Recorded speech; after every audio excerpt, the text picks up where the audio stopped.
Don't judge a book by its cover. Jadi jangan sampai kita itu melihat buku dari covernya. Maksudnya gimana teman-teman semuanya?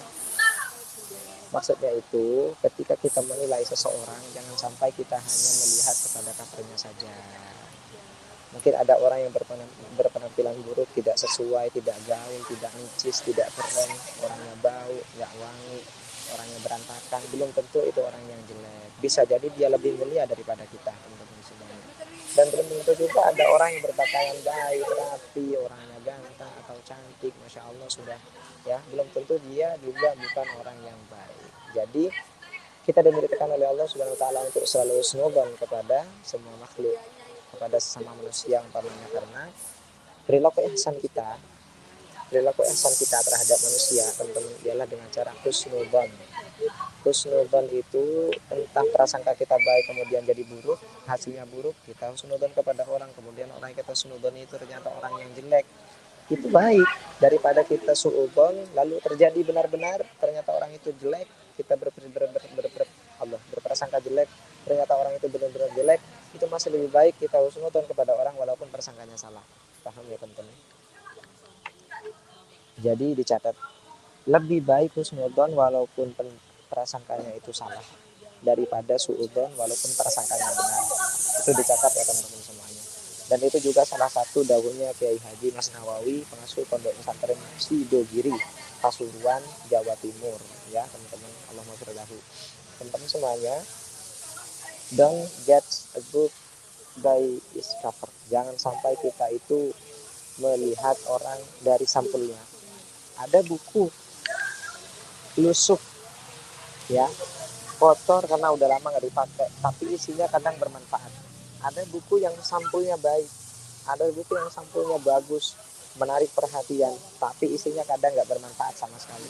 Sudah banyak seperti itu teman-teman semuanya. Lalu apa yang harus kita lakukan? Belajar dari ceritanya Uwais Al-Qarni.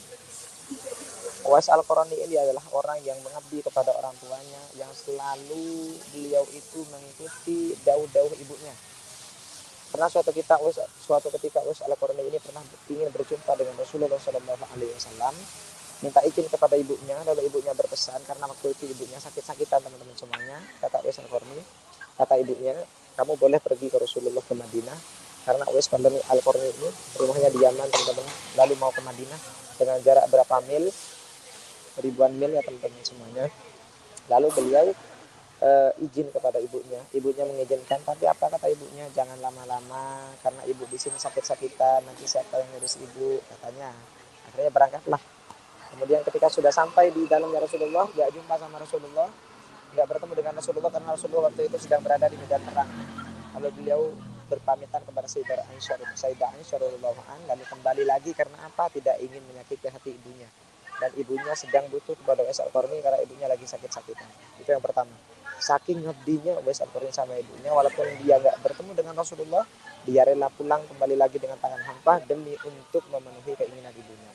Itu yang pertama. Lalu cerita yang kedua dari Uwais Al-Qarni teman-teman semuanya, beliau itu apa namanya?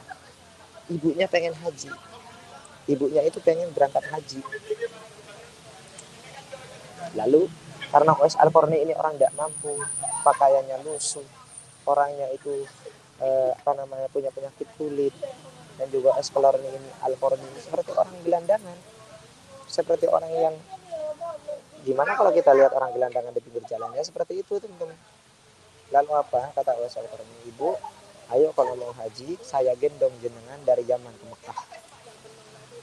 Bayangkan, mengabdinya kepada orang tua luar biasa, mengabdinya kepada orang tua Masya Allah. Semoga kita dijadikan sebagai orang yang mengabdi kepada orang tua kita. Amin ya rabbal alamin. Allah berikan futuh, Allah berikan akhlak Uwais Al-Qarni kepada hati kita. Amin Allahumma amin.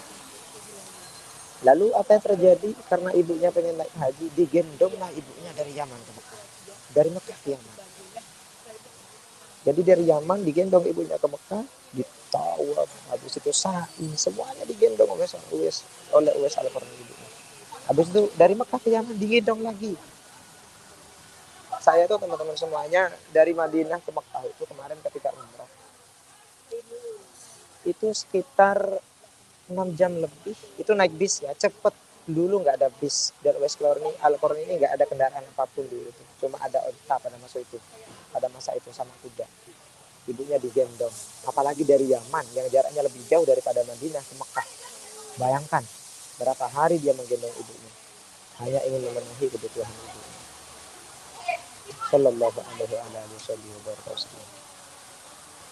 Tapi secara spesifik teman-teman, kalau kita lihat secara zahir, Uwais Al-Qarni ini diceritakan dalam kitab itu bajunya ya lusuh, bajunya itu ya sobek-sobek, kulitnya itu ada penyakit kulit, orangnya itu ya nggak tampan, kayak gelandangan. Bahkan ada suatu cerita Uwais Al-Qarni karena saking nggak mampunya, dia itu sampai apa ya, berlomba untuk mencari makanan di tempat sampah bersama anjing.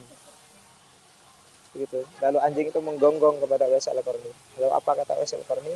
Kamu ambil bagianmu, lalu saya ambil bagianku. Kita sama-sama makhluk Tuhan, katanya. Dari saking nggak punyanya, dia makan, ambil sisa-sisa orang di tempat sampah, teman-teman semuanya.